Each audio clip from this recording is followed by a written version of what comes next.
moment, just so that you guys get an opportunity to rebadge in to get into your path for. But we'll get started. Dr. Tarbonneau is one of our vascular surgeons at CentraCare. He is on call too, so if he does answer a phone, that is the reason. Sorry. All right. Good morning. You can hear me okay? Okay. All right. So, you know, they asked me to talk about vascular surgery, but it's a relatively large topic, so I don't want to like spend all my time just kind of cover everything. So we're going to go over just kind of most common things that we see on the floor, especially from the nursing perspective. So I was thinking to cover two major problems I think that we deal with on the floor. It's first of all, it's the postoperative management of carotid artery disease. And the second one is, you know, when we have revascularizations after acute limb ischemia and patients develop compartment syndrome, I think that's also a big question. I think that's what kind of came up to my life over the last year since I've been here. So, carotid artery disease. So I'll just go over maybe like a simple, like a basic anatomy. We'll discuss what kind of disease we usually deal with, and then what treatment do we actually do. So the brain is supplied with pretty much major, well, there are 4 arteries, 2 carotids and 2 vertebral, but the major, you know, the most common diseases usually occur in the bifurcation, like right here. That's the major site where the problem occurs. And then so you can see the artery splits into internal and external. So what happens is that once disease is here, so the risk of stroke is relatively goes higher, especially if the stenosis is kind of more significant. So the major facts, I mean, you probably know about this, but the stroke it's a pretty bad disease, and it's debilitating disease. And I remember one of my patients actually told me when I kind of told him the risk and benefits of carotid artery endarterectomy, and I told him about the risk of stroke and the risk of MI, and all the patients, they choose MI over stroke, because obviously if you have a stroke, you know, your life style and life, you know, pretty much everything goes downhill pretty much. So about 800,000 people or patients, they have new or recurrent stroke in the United States each year. So it's approximately 2,000 people a day. And 150 of them are fatal. So it's a 4th leading cause of death. As I mentioned, it's the leading cause of adult disability. So 85% of strokes is due to cerebral infarction. So it could be either embolic event from the heart, from that lesion that I showed you. It could be just from hyperperfusion, so if the patient has like low blood pressure, or it could be insider thrombosis for any reason. So 50 to 80% of cerebral infarction is associated with disease of carotid bifurcation. So that's the kind of like a second leading cause of any stroke, pretty much, after after cardiac etiology, so embolic. So treatment options. So pretty much when we see patients in a clinic, you know, what comes to our mind, how we approach this problem. And all of, at least of my patients, I put them on what is called best medical management, and we'll talk about this a little bit later.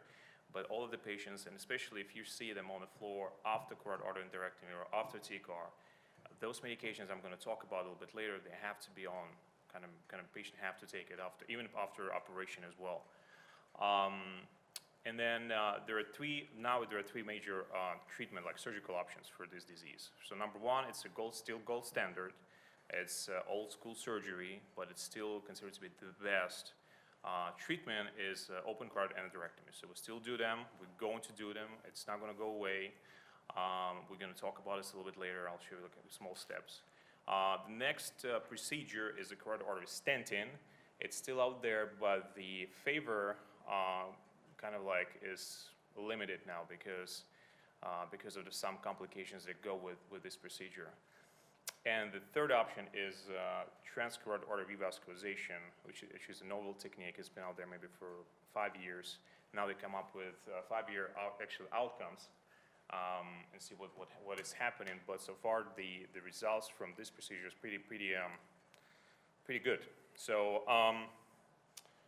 so what is the best medical management? So we go with what is the past medical history of a patient.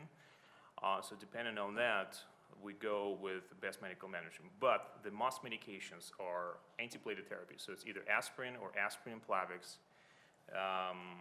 Some prefer both, some prefer just one.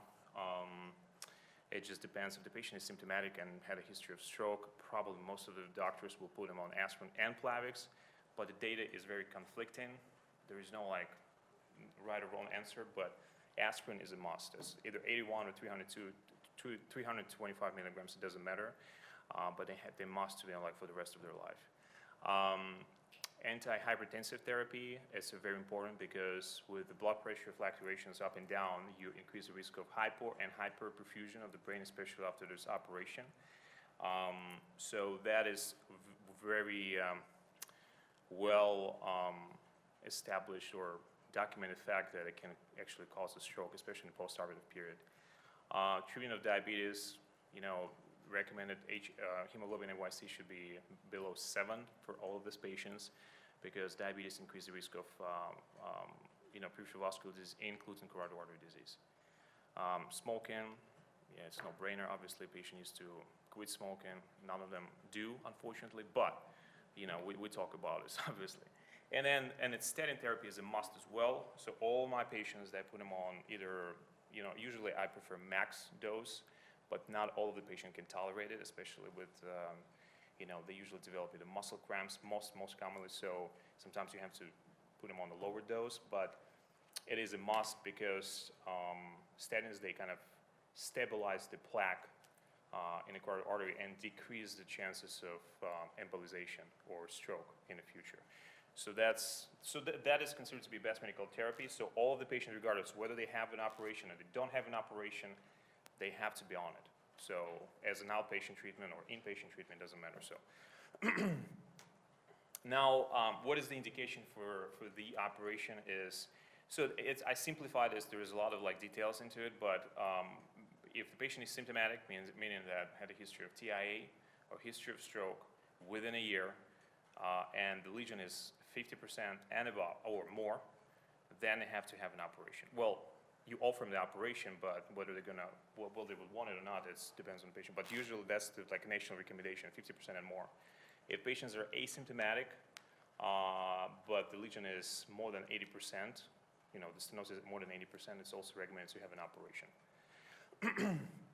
Because when you have lesion which is 85 to 90% of patients that are asymptomatic, there's about 10 to 15% chances of stroke within 5 years. And when you offer them an operation, I tell them that, if you have an operation, then your risk of stroke is only 2%. So when you weight is 2 versus 15, so that's where, this is when we come up with this plan. Sorry. Here we go. So I'm just gonna kind of talk about, steps of this operation real quick. So this is a kind of overview of open carotid artery endarterectomy. We do it all the time. You've probably seen it. It's an incision on the neck. We go down to the artery, we dissect it out, isolate these 3 arteries, which is common, external and internal. Get proximal distal control, open this up, clean this plaque out. Pretty much that's the part is called endarterectomy, and then we sew the patch on it. The reason we sew the patch is because if you close it primarily, then the risk of restenosis is relatively high. So you have to put a patch on it. So the risk of restenosis in the future is relatively low, it's less than 1% if you do it. And we use a bovine patch, which is a neutral tissue. It's completely 2-hour immune system. And then we close this wound, and patients usually do kind of well afterwards. So the challenges of this operation, and that's important for you, is that what do we deal with afterwards when the patient actually goes to the floor? So we monitor hypertension and hypotension. Both of them are very, very important. So I need to know about either a patient is really hypertensive or very hypertensive, because these two particular things can cause major stroke. With hypertension, you develop constriction of the of small arteries in the brain, and then cause hyperperfusion. With hypertension, you kind of develop a global hyperperfusion, and both of these problems can lead to a stroke, and actually a major one. So that's why when the patients like in postoperative period, we always put them on either antihypertensive medications, IV or oral, or vice versa, we put them on some pressor support. Okay, cranial nerve injury. It is very rare complication, but it does happen. There are certain nerves that, and sometimes you can see them in the operative field. And the most common one is the hypoglossal nerve. And then if you injure it, you develop a tone deviation to the injured side.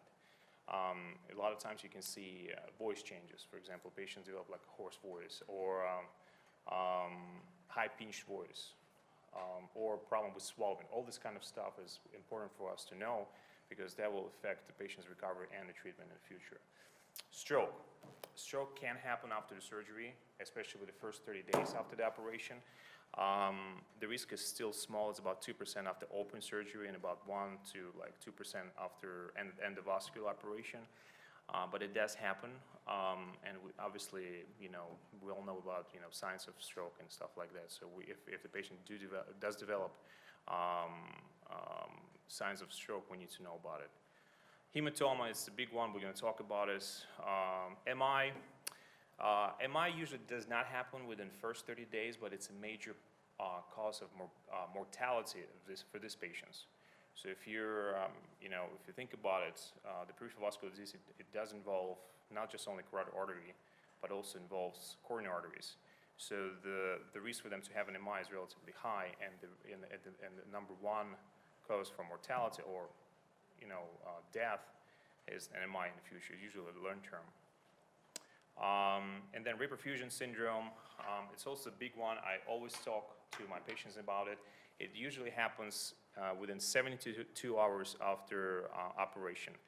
The risk for this syndrome is usually when you have bilateral severe stenosis, usually about 90%. So when you open up one artery, obviously you now develop this rush of blood flow to the brain, so the brain starts to swell, and we have a skull that prevents from that brain to swell, pretty much. And so what happens is that within usually 72 hours, patients develop severe headaches. It's usually, they will describe it as like the most severe headache in my life.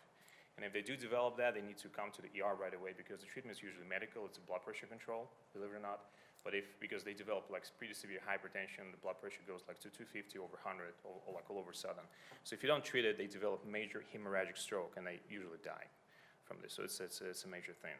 Well, and the last one is, it's for any kind of surgery, including this one, is death, obviously. The risk is small, but it's there. So this is like kind of small example. So this is the example of hypoglossal nerve injury when you see the deviation of the tone to affected size. So if you see, on this picture, probably the patient had a carotid endarterectomy on the left side. I'm sorry, on the right side. This is the signs of stroke. So this is when you call, physician or PA immediately.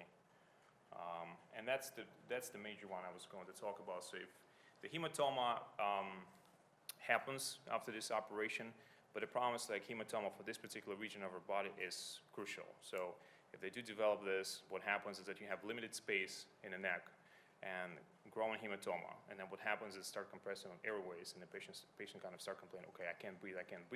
And when that hits to that point, it's really hard to treat them because anesthesia would come, they will try to intubate this patient. They can't because everything is deviated to the side, and so they cannot see any airways, they cannot see anything. And there's like, what do we do? Because patients like, okay, now developing respiratory arrest, and they usually die if you don't treat them immediately. So the treatment is major. Sometimes we open up the incision at the bedside, just open it up, evacuate the hematoma, and then you kind of restore your anatomy, and then intubation, and then take this patient to the OR, and then try to fix that bleeding. So that's kind of like it's an extreme version of this. That's why it's important to catch this problem early on, so you can actually, okay, there's a problem, it's an expanded hematoma, let's bring this patient to the OR, intubate it, in a relatively controlled settings, and then deal with this problem. So, but if you see this on the floor, like, or any, like, you know, any signs of hematoma, we need to know about this, because that is a potential catastrophe. The second procedure is the carotid artery stenting. I don't do this anymore because I started doing TCARs, but we used to do them. It's pretty much endovascular procedure. The treatment is the same. You access your femoral artery in the groin. You go up with the wires and the catheters trying to access the artery, common carotid artery here, and then you go up with the wires and try to pretty much balloon it first, then put a stent, then balloon it again and kind of open up. So smoosh this, so kind of squeeze that the lesion against the wall with a stent. So why do we consider carotid artery stenting versus open operation? And it kind of goes the same with the TCAR. The indications are pretty much the same.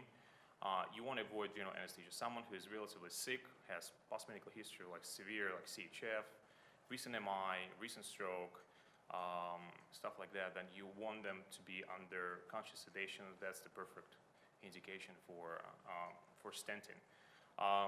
If anatomy is not favorable for us, for example, the lesion is too high, it goes to the C2 level, I can't access it surgically, that will be the good indication for carotid artery stenting. If patient had previous carotid artery endarterectomy or previous radiation, previous surgery, previous lymphadenectomy, I would recommend to do stenting because the neck is considered to be hostile with the scar tissue, and the risk of nerve injury is relatively high. So the challenges with the carotid artery stenting is that it carries relatively high risk of stroke compared to open operation. So that's the only problem with endovascular transfemoral carotid artery stenting. The reason is you have to cross the lesion either here or here without any protection from in the brain initially, because you have to somehow cross it and then put a protection device distally and then intervene.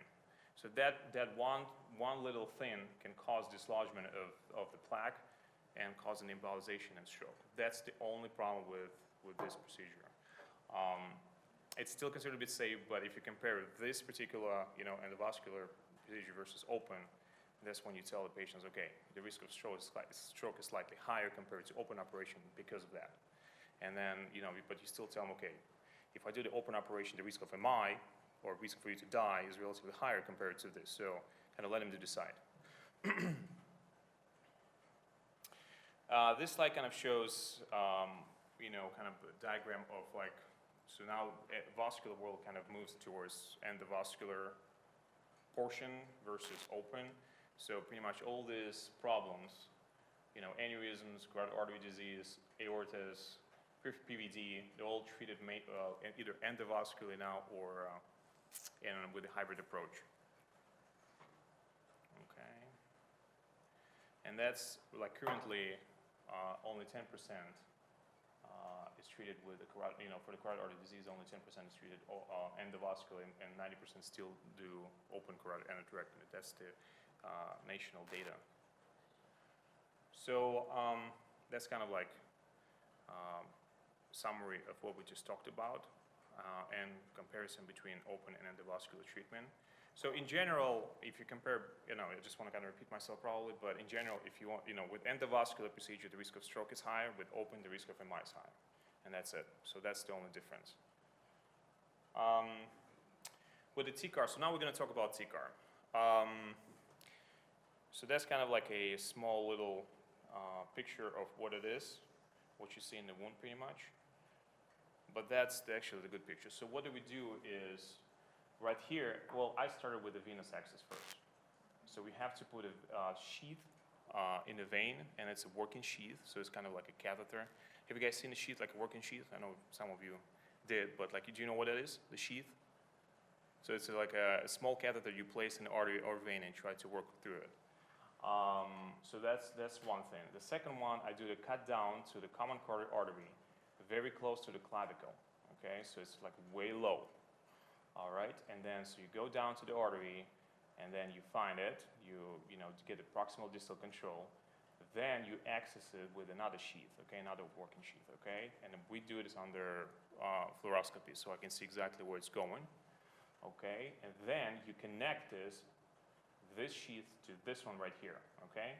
So you pretty much create like what is called AV fistula, okay? So when you connect a high flow system and a low flow system, meaning artery and vein, where do you think the flow is gonna go to what? From what to what? From the artery to the vein, right? From high pressure to low pressure. So that's an idea of this procedure. It's actually it's very simple, but it's genius. Because what happens is that the flow now is going backwards, okay, into the vein. All right?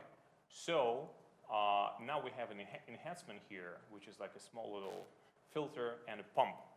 So when you turn this on right here, the blood is going faster, okay?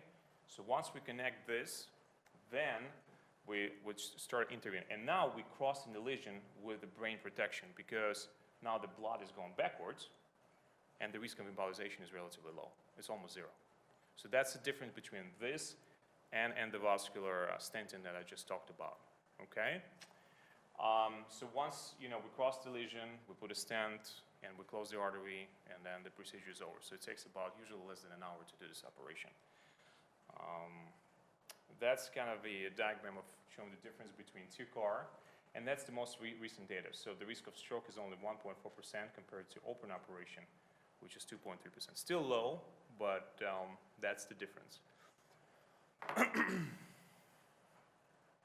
So this is the indications for TCAR, pretty much the same as for carotid artery stenting. That's the major one. So it's actually, when I went to training for this procedure several years ago, they actually give a point to each single criteria, but age of more than 75 gives you 4 points, believe it or not. I don't know why, but that's kind of the major one. Then again, hostile neck, so history radiation, history of stenosis, inaccessible lesion, all this kind of stuff is a major indication for this procedure. Okay, so important thing for you to know as well is all of this patient, they need to be on Plavix before this procedure. So we usually, it requires at least 72 hours for them to be on Plavix. But usually I start them on Plavix within like, I don't know, 3 weeks. The reason is you want to initiate antiplatelet therapy because of the stent protection. So once you place a stent, your body tries to react to it. It's a foreign body. And the first cells that go and attack are platelets. So Plavix actually decreases the activity of platelets and decreases the chances of thrombosis and blockages of the stent. So that's the whole reason of this. So all of the patients, when they come in the morning, and for this procedure, they have to be on aspirin and Plavix and statin therapy. It is a must. So that's kind of their operation. We put A-line, IVs, check, make sure they're on aspirin and Plavix.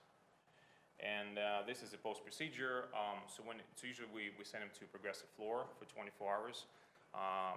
The problem with once you put a stent, you stretch the internal carotid artery.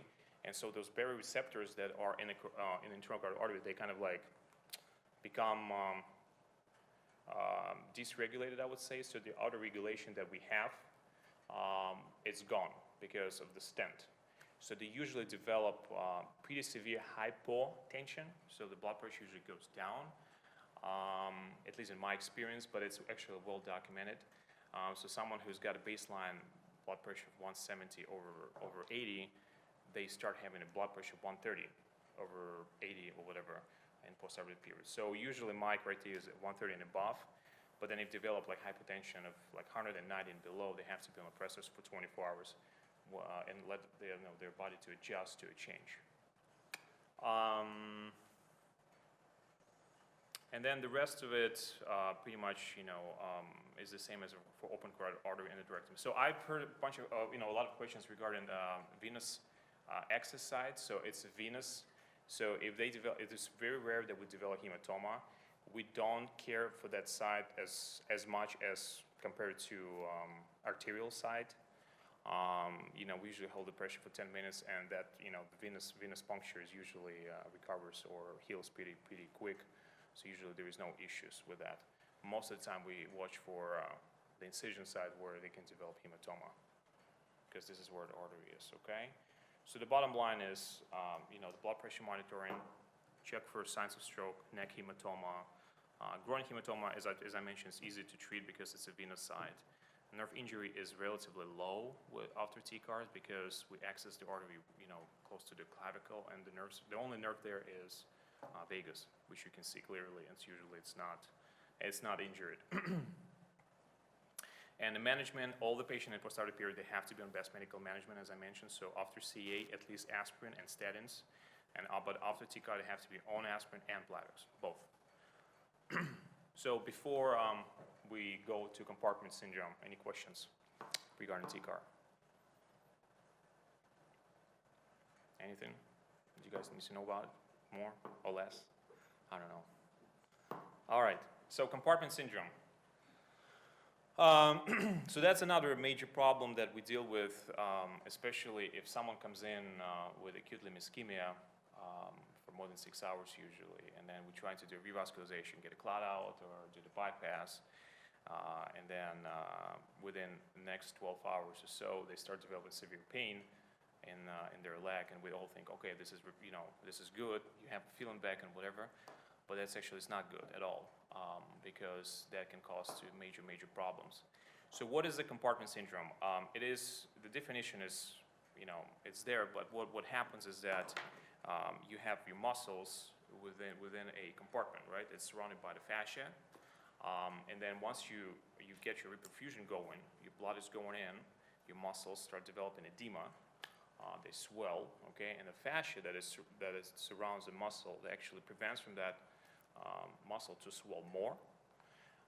And then what happens is that the intercompartment pressure overcomes the perfusion pressure, okay? So the blood that was coming in, now it's not coming in because it's just kind of like the pressure is too high within the compartment. So what happens is the muscles start to die again. And then, if you don't treat it, you ended up with an amputation pretty much. Okay, so this is a true emergency. We definitely need to know about this sooner than later, for sure, okay? So that's kind of like a small, kind of diagram of anatomy. So I'm gonna talk about just the leg compartment. So we have 4 compartments in our leg. The anterior compartment right here, then we have lateral, and 2 posterior compartments, okay? The anterior is the most common to be injured or affected by compartment syndrome because it's a relatively small one, and the artery that is right here, which is anterior tibial artery, is relatively superficial. Sorry about that. So that's the most common compartment to be affected by this problem, okay? And that's kind of the pathophysiology of the problem. So initially you have increased pressure from the blood and intercompartmental swelling, okay? Then you have decrease of venous drainage. So the drainage from within the veins kind of start to slow down because of the increase of the intramuscular pressure. So veins kind of become really collapsed, okay? And then your intercompartment pressure is greater than perfusion pressure. And then you develop muscle and nerve anoxia, which is pretty much just start slowly die, okay? And so you develop severe acidosis, and then you develop all this nice little things. So the first sign you see, okay, is a severe pain. It's usually out of proportion, okay? So when you check on these patients, make sure you stay a little bit away because they can knock you out. I've seen it before because the pain is so severe, okay? And the second problem is usually paresthesia. Late sign is loss of pulses. So a lot of times I would hear from a nurse on the floor, and when I was in fellowship or in residency, it was like, well, we have this patient with, with pain, blah, blah, blah, blah, and then the pulses are good. The problem is the good thing is that they will call you, but sometimes when you see the pulses are normal, it kind of okay, you think, all right, the perfusion is going, everything is fine. No, it's not. So the pulses actually, I really regarding compartment syndrome, I don't care about pulses. What I do care is actually severe pain and paresthesia, or loss of sensation in the foot, okay? And I'll explain you why. So so what causes the compartment? So what we deal with usually as vascular surgeons is the ischemia reperfusion. So someone comes in with acute limb ischemia or cold leg, we call it cold leg. They don't have any blood flow going down, and then we restore it, and then they develop this reperfusion, okay? The second one is trauma. It's usually pretty severe, either femoral fracture or any vascular injury with a trauma. Then you have another reason is venous outflow obstruction. So severe extensive DVT, mostly involving iliac veins or IVC, inferior vena cava, can cause that. Hemorrhage can cause that as well. But this one is the most common, at least for us. And then non-vascular reasons are usually the fracture, crush injury, or iatrogenic, when someone or a physician does any procedure, endovascular procedure, for example, do an angiogram, and all of a sudden develops a focal dissection, blocking the blood supply to the foot, so they develop this acute limp. So physical exam. First, so this diagnosis is made by just physical exam. We don't need to have any ultrasounds, any CAT scans, anything, nothing, pretty much. All you need to know is the symptoms, okay? So as I mentioned, pain out of proportion. Patient will tell you the pain is different. Pain is not the same as I used to have before this operation. It's completely different. It's so bad that I cannot move, I can't eat, I can't breathe. It's that bad, okay? And then they develop paresthesia. It's usually between the first and second toe. The reason is, if you remember the picture with anatomy, so the anterior compartment, so there is the artery, anterior tibial artery, and also there is a perineal nerve, deep perineal nerve that runs along with the artery. So that nerve supplies that space between the first and second toe. So with hypoxia and compartment syndrome, that nerve kind of start to be affected, and that's why you develop this numbness between the first and second toe, okay?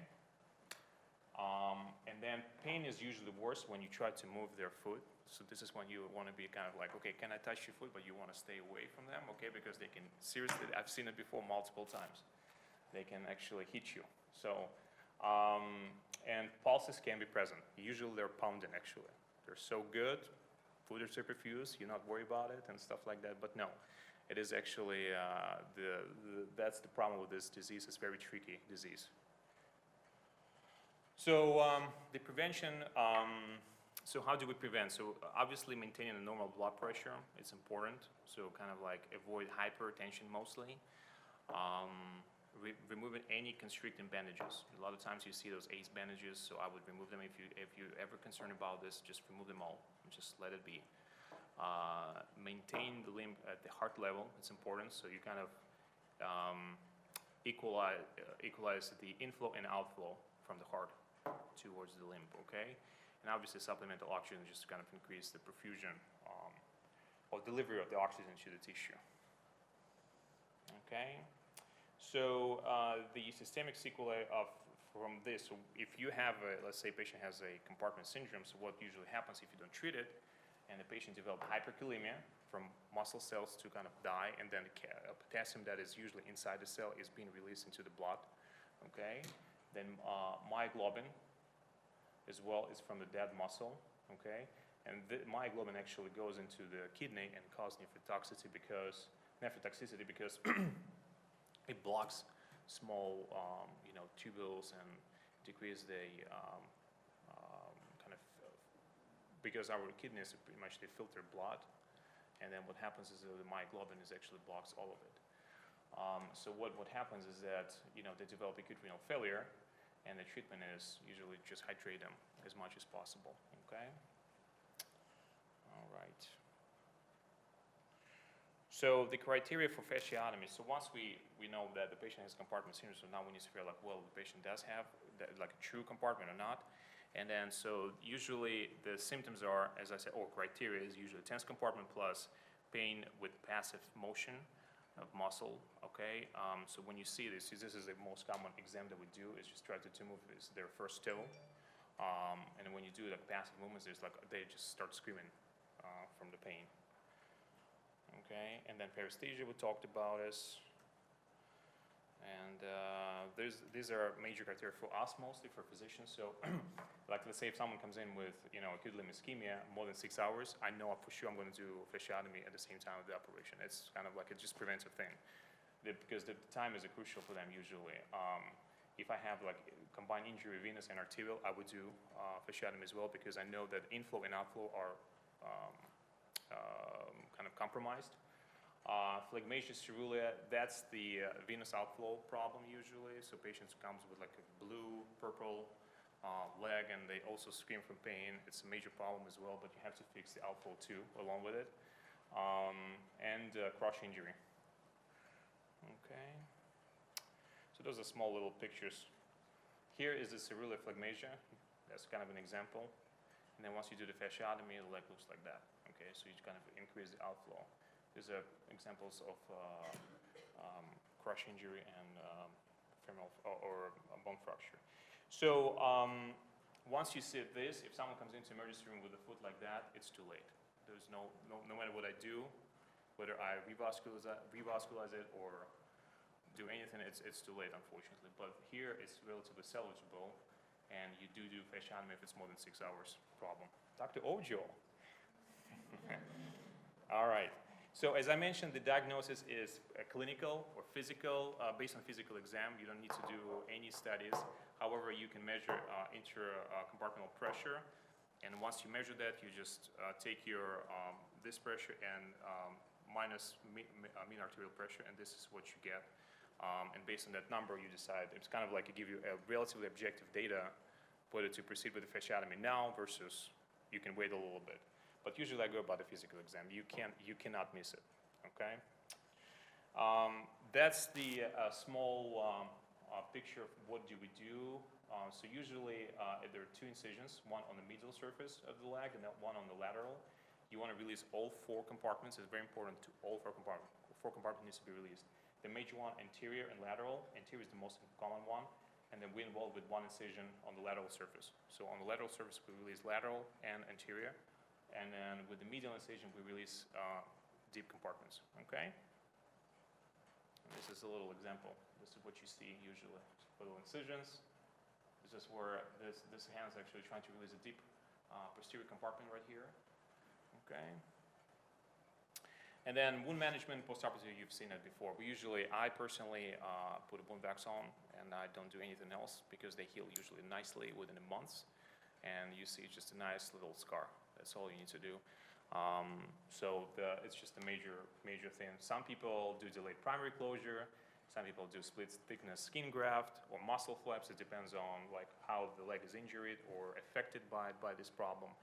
But the major one is the wound vac.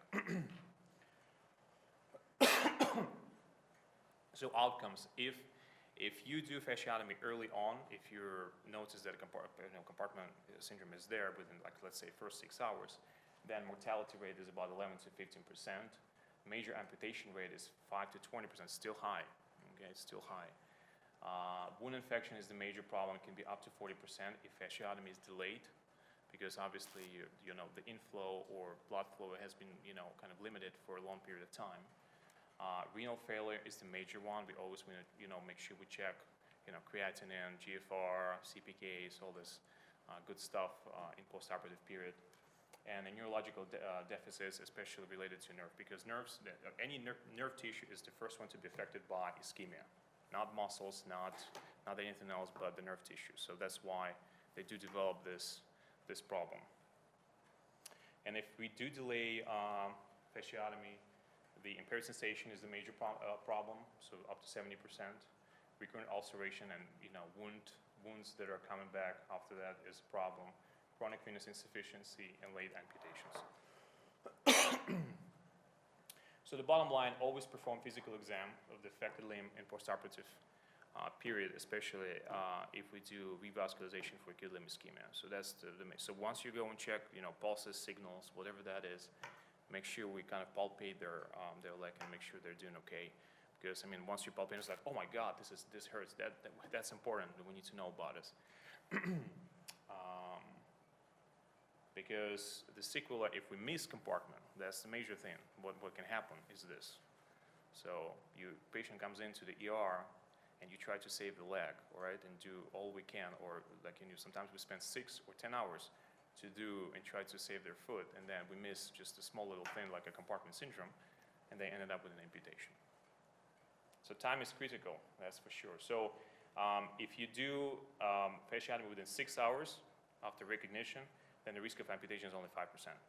So it's relatively okay. But then if you 12 hours, go to 12 hours mark, then it's 54. It's like half of them require an amputation eventually.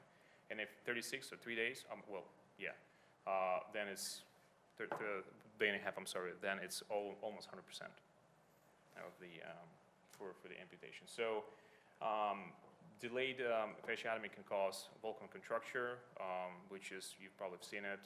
The leg kind of looks like a very thin and scarred, and the mobility of the foot is pretty limited. Sometimes patients develop foot drop. That's from the nerve injury as well.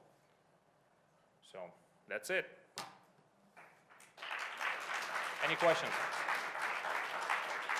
I was trying to be very simple regarding this, but if you have any questions, let me know. Yes, ma'am.